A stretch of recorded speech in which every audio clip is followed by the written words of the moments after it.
अब आ जाओ, ये क्वेश्चन नंबर अपना है illustration number 19। Sunil owned Anil 80,000 रुपए। Anil draws a bill on Sunil for that amount 3 month के लिए 1 अप्रैल 2021 को ये साइन हुआ है। Sunil accept it and return to Anil on 15 April. Anil ने डिस्काउंट करा लिया सीडी बैंक से, 12% डिस्काउंटिंग चार्जेस है। On the due date bill was dishonoured. अब आ गया गेम में मजा। बिल क्या हो गया? डिसऑनर हो गया।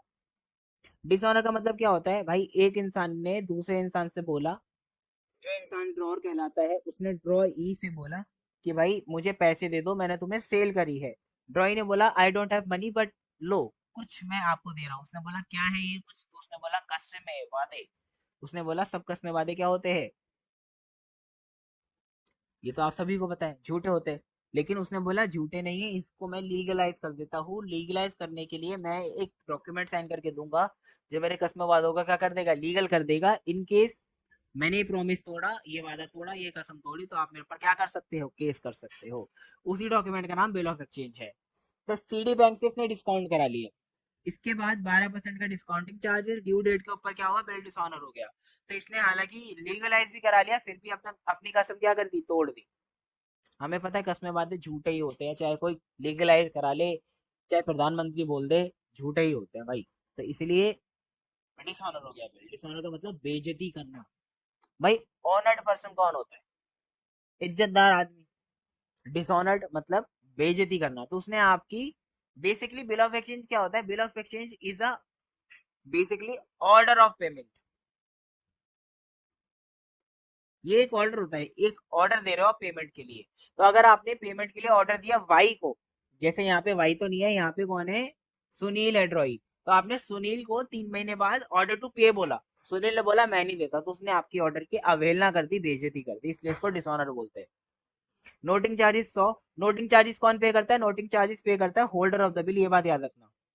तो होल्डर ऑफ द बिल कौन है यहाँ पे? क्योंकि बैंक से डिस्काउंट करा लिया बिल, तो अभी मैच्योरिटी डेट के ऊपर बिल किसके पास होगा? बैंक के पास होगा। तो holder of the bill bank है, तो बैंक को ही नोटिंग चार्जेस पे करने पड़ेंगे। बट ये नोटिंग चार्जेस बैंक जो है वो रिकवर करेगा अपना सुनील से, और सुनील रिकवर करेगा अनिल से। नहीं, अनिल से रिकवर करेगा बैंक, और अनिल रिकवर करेगा सुनील से। Anil settles the bank claim along with noting charges. मैंने आपको बताया नोटिंग चार्जेस अनिल को ही देना पड़ेगा, फिर वो सुनील से ले लेगा। Sunil accepted another bill for 3 months for the amount due plus interest of 3,000 on 1 July 2021 before the new bill became due. Sunil retires the bill with a rebate of 500 show general entries in the books of Anil. अब इसके अंदर आप एक चीज समझो, जो यहाँ तक क्वेश्चन है ना, ये कैश तक ये क्वेश्चन अलग है, यहाँ से क्वेश्चन जो है वो अलग है। तो इसके बाद जो क्वेश्चन है वो है हमारा रिटायरमेंट अंडर रिबेट और रिन्यूअल ऑफ बिल। ये दो टॉपिक मैंने आपको छुड़वा दिए थे, याद करो, ये दो टॉपिक हमने नहीं करे थे, है ना? ये दो टॉपिक रह रहे थे हमारे। रिन्यूअल और रिटायरमेंट मैं आपको इसी क्वेश्चन के जरिए कराऊंगा, इलस्ट्रेशन नंबर 19 के जरिए। तो पहले तो हम लोग वो करते हैं जो हमें आता है, उसके बाद हम लोग रिन्यूअल के ऊपर जाएंगे। तो देखो, ये रिन्यूअल आपका, रिन्यूअल की एंट्री यहाँ से शुरू है, ये इधर से। तो बस ये दो एंट्री तीन एंट्री जो वो मैं आपको समझाता हूँ अभी। उसके पहले हम लोग नॉर्मल चीजें समझते हैं कि भाई bill receivable to Sunil, bill accept कर लिया 80,000 रुपए का, ये तो कॉमन एंट्री अपनी है। फिर इसने डिस्काउंट करा लिया बिल 15 तारीख को ही, तो bank account debit, discount debit, तो ये हमारा एक्सपेंस है। अगेन ये हमारी असेट है। अब मैं बार बार नहीं बताऊंगा, मैंने आपको एक क्वेश्चन में बता दिया, दूसरे में बता दिया, तीसरे में you will have to reply in the comment section what is this. ठीक है, अब ये 12% निकालना था, ये बात याद रखना। तो 12% निकालना है तो कितने महीने का निकालना है? तो ये आपको देखना है 3 महीने का। जब मैंने आपको बताया क्वेश्चन में 3 महीने दिए हो, तो 3 महीने ही कंसिडर करना है, डेज में कंसिडर नहीं करना। क्योंकि 15 अप्रैल है एक्सेप्टेंस की डेट, फिर भी हम लोग 3 महीने कंसिडर करेंगे डिस्काउंट के। तो अगर 12% पूरा 12 महीने का है, तो 3 महीने का कितना हुआ? 3%। तो आपको 3% निकालना है किसका? 80,000 का 3%। ठीक है, 80,000 का 3%।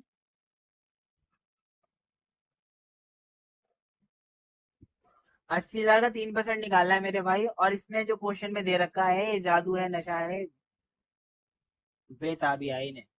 इनका दिमाग ना थोड़ा ग्लोबल जाते जाते थोड़ा दिमाग इनका लाइन में से थोड़ा ऐसे हो गया है। अब एक बात इनको समझनी ये चाहिए कि जो चीजें जो कॉन्सेप्ट से है, जो चीजें जैसी भी है उनको वैसे ही रहने दे, उनमें कोई छेड़खानी करने से कोई फायदा नहीं होता।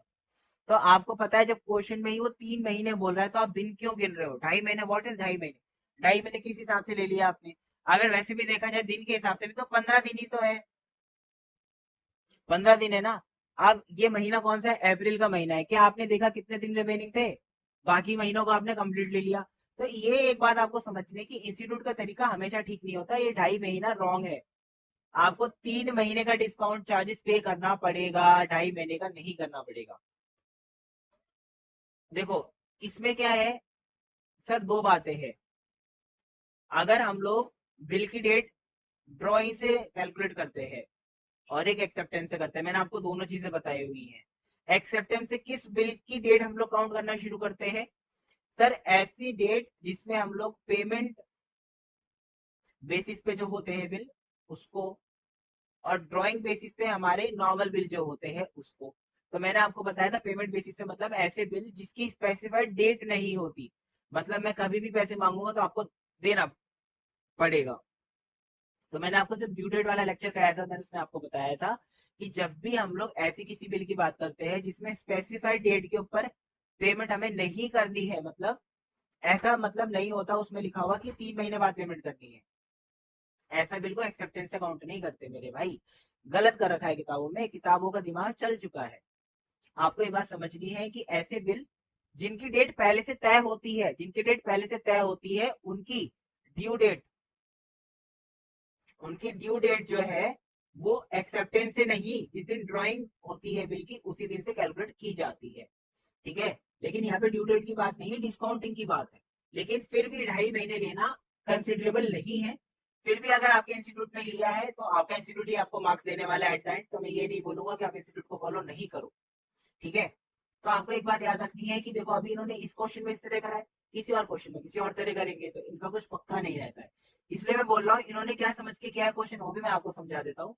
इन्होंने डिस्काउंटिंग के लिए जिस दिन से डिस्काउंट हुआ है बिल उस दिन से काउंट किए हैं डेज, जबकि मंथ में क्वेश्चन था फिर भी डेज में काउंटिंग करी है, तो हमारा 2.5 महीने आएगा। तो आप डेज में काउंट कर लो इसमें, ठीक है। तो 2.5 महीने आएगा, तो 2400 रुपये वैसे आना चाहिए, 2400 आना चाहिए 3%, लेकिन क्योंकि इन्होंने 2.5 महीने का ही लिया है तो ये 2.5% निकालना पड़ेगा आपको। 80,000 का 2.5% 2,000 रुपये आएगा। तो ये 2,000 रुपये इस तरह आया मेरे भाई, लेकिन आप 2400 लिखोगे और नोट डाली आओगे ना एक पेपर में, तो भी ये लोग आपको मार्क्स दे देंगे, यकीन मानो, क्योंकि ये चीज गलत है। फिर भी आपको इंस्टीट्यूट के ऊपर ज्यादा भरोसा है, मुझे भी ज्यादा भरोसा है। It is mother for us, हमारे लिए इंस्टीट्यूट सबसे बढ़कर है। तो इसलिए इंस्टीट्यूट जिस तरह करता है आपको उसी तरह करना है। अगर आपको पेपर में मार्क्स चाहिए, अड़ियल भी नहीं बनना हमको कि हमको सब कुछ आता है, ऐसा भी नहीं बनना। इंस्टीट्यूट ने ही हमें सिखाया है, इंस्टीट्यूट से हमें डिग्री मिलने वाली है, मिली है, ठीक है। तो हमें उसकी वैल्यू करनी है, और इंस्टीट्यूट ने अपनी किताबों में जो छापा है, अगर यही पेपर क्वेश्चन में आता है और यही सिचुएशन बनती है तो हम लोग बुक को ही फॉलो करेंगे। अपने आप को ओवर इंटेलिजेंट बनना है तो एक नोट लिखना पड़ेगा, जब जाके आप ये काम कर पाओगे कि मैंने 3 महीना क्यों लिया है। इसके बाद सुनील टू बैंक करेंगे, क्योंकि अब बिल क्या हो गया, डिसऑनर हो गया। अब एक बात समझो, मैंने आपको समझाया था कि जिस दिन डिसऑनर होगा बिल, मतलब अनिल ने पैसे देने से, सॉरी सुनील ने पैसे देने से क्या कर दिया, मना कर दिया। लेकिन उसने मना किसको किया होगा, बैंक को। अब बैंक किसको जानता है, बैंक जानता है अनिल को, तो बैंक पकड़ेगा अनिल को। अनिल को पकड़ के क्या बोलेगा, भाई तू पैसे दे, ये तो बोलेगा नहीं। बैंक क्या करेगा, अनिल के अकाउंट को सीधा ही डिक्रीज कर देगा, अनिल के अकाउंट से पैसा काट लेगा। अब अनिल पैसा कहां से रिकवर करेगा, सुनील से। तो इसकी दो एंट्री बनती है, मैंने आपको बताया था दो एंट्री बनती है, दो एंट्री बनती है, वो मैं बताता हूँ दो एंट्री कौन सी, थोड़ा स्पेस चाहिए मुझे। देखो फर्स्ट एंट्री क्या बनेगी, जब बैंक काटेगा पैसा किसका, सुनील का, तो सुनील के पास से पैसा क्या होगा, जाएगा। तो इसमें क्या होगा, इसमें होगा हमारा क्या होगा बताओ, इसके अंदर हमारा सबसे पहले तो बिल डिसऑर्डर हो गया, तो सबसे पहले तो आपका क्या होगा, बैंक बैलेंस डिक्रीज हो जाएगा। भाई बैंक पैसा काटेगा तो बैंक बैलेंस डिक्रीज हो जाएगा। उसके बाद बैंक बैलेंस इंक्रीज होगा जब आप पैसा किससे लोगे, सुनील से लोगे। तो पहले अनिल का बैलेंस डिक्रीज हुआ, फिर सुनील की वजह से इंक्रीज हुआ, तो इसलिए आप लोग इसकी कंबाइंड एंट्री कर रहे हो, इसकी कंबाइंड एंट्री कर रहे हैं, ये Sunil to bank, Sunil to bank कर रहे हैं कंबाइंड एंट्री, ये कंबाइंड एंट्री है, ठीक है। तो हमने क्या बोला, भाई सुनील से पैसा लेके हमको देना किसको, ये बैंक को देना है, तो सुनील और बैंक को आपस में मिला दो ना कंबाइंड एंट्री करके। हालांकि पहले मैं सुनील से पैसा लूंगा, फिर बैंक को दूंगा।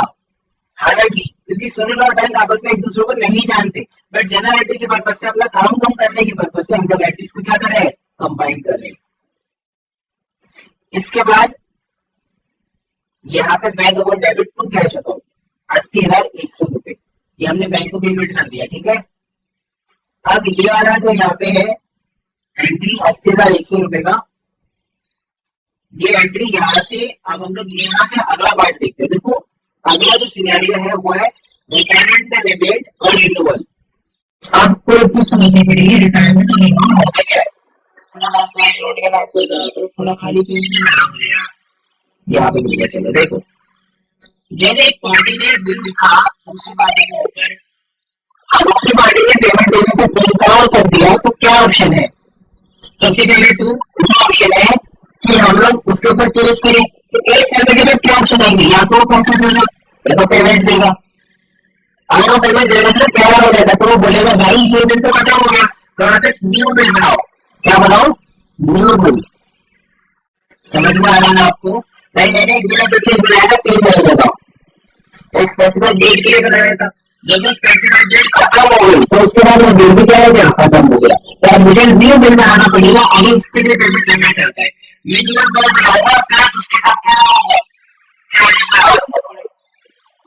ठीक है, चार्जेस बना दिया। या तो हम लोग न्यू बिल को क्या बोल रहे हैं, क्या बोल रहे हैं, रिन्यूअल बिल। इसी बिल को रिन्यू बनाए समझ आ रहे हैं, पुराने वाले को भी हमने वापस कंटिन्यू किया नहीं, वो पूरा साल वाला कैंसिल हो गया, वो बिल हमने डिक्रीज कर ही दिया, वो बिल डिक्रीज करके देते एडिशनल चार्जेस, इसको बोलते हैं। ठीक है, इसके बाद रिन्यूअल बिल कराने के बाद पेमेंट डेट के ऊपर, पेमेंट डेट के ऊपर या उससे पहले हमें ट्रेड में बता दो कि भाई मैं आपके पैसे दे नहीं पाऊंगा, आपके करूँ इस बिल को रिटर्न नहीं करूंगा, मतलब ड्यू डेट से पहले ही बिल को क्या कर दो, खत्म कर दो। ड्यू डेट से पहले, ड्यू डेट से पहले, ड्यू डेट से पहले, ड्यू डेट से पहले रिटायर कर दो और मेरे से कुछ पैसा ले लो, जिसको बोलो पेमेंट, जैसे बोलते सेटलमेंट। जैसे मान लो कि 50,000 रुपए किसको देने आपको, अब मैं तुम्हारा 50 नहीं दे पाऊंगा, मैं सिर्फ आपको 30,000 रुपए दे पाऊंगा, तो बोला आपको 50,000 है, इसको रिटायर करके 30,000 रुपए में से ले लो, 500 में रिबेट के ले लो, अलग से 3,500 में मेरा अकाउंट सेटल करवा प्लीज, मेरे पास और पैसे नहीं है। This is called retirement under rebate. तो दोनों कॉन्सेप्ट इसके अंदर है, देखो ये दोनों कॉन्सेप्ट इसके अंदर है। इसलिए क्या बोला, यहाँ से हमने क्वेश्चन को देखते हैं दोबारा से। सुनील ने एक नया कलेक्शन किया है, ये सभी ये देखा है Raju first July Sunil accepted another bill for 3 month, मतलब 3 महीने को बोल रहा है। इसके बाद न्यू बिल बनाएंगे फॉर अनदर 3 मंथ्स, ठीक है। लेकिन उसको समझता इंटरेस्ट भी 3,000 पे देना पड़ेगा, तो हमने मैंने बोला एडिशनल चार्जेस 3,000 पे यहाँ पे ले रहे, तो पहले कितने का बिल था, 80 का, और 84 का हो गया। और 1 जुलाई 2021, ठीक है, उस जुलाई को बिल दिखाया गया है। इसके बाद before the new bill become due, मैंने आपको बताया ड्यू डेट से पहले पहले, ड्यू डेट से पहले पहले ही सुनील बिल को रिटायर कर दिया। रिटायर का मतलब उसने बोला भाई मेरे पास पैसे नहीं है, ये बिल का रिटायर कर दो, या उसने बोला मेरे पास पैसे नहीं है, ये ड्यू डेट से 3 महीने नौकरी जमा देनी है, इसमें तो रफा दफा दो महीने हो सकते हैं। या तो क्या होगा, सेटलमेंट होगा, या तो क्या होगा, पेमेंट होगा। सेटलमेंट में जाना आते नहीं, क्योंकि ये इंसॉल्वेंसी में जो है वो आपके सिलेबस में है नहीं। तो पेमेंट का सिनेरियो यहाँ पे इसने बोला मेरे पास पैसा आ गया, आप पहले लेके इसको क्या कर दो, खत्म कर दो, ट्रांसफर पे ले लो, चल गए। इसके बाद यहाँ पे जाके सुनिए तो इंटरेस्ट हमने जो दिया 3,000 रुपए का इंटरेस्ट उसको हम चार्ज करेंगे। सुनिए आगे हमारा क्या है, फिर ज्यादा पैसा मिला दिया ड्यू है, रिटर्न ड्यू करने की एंट्री के लिए 3,000 रुपए। उसके बाद बिल से भाई तो सुनिए 83,100 का आपने बिल बनाया, सब 83,100 का भाई 83 का प्लस 100 में नोटिंग चार्जेस पहले वाले 83,100 हो गया।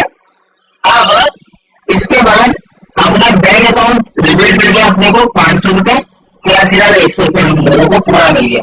तो इसमें क्या किया, एडवांस में पैसा हम लोगों ने रिटायर कर दिया। तो 83,100 से मिल गए थे, उसमें मेरा लोग 500 डिपोजिट थे और मैं मिल गया था तो रिटायर कर दो। तो 500 को डिपोजिट के लिए बैंक अकाउंट में हम लोग को रिसीव 82,600 और 83,100 हमारा बिल क्या हो गया, 60 हो गया।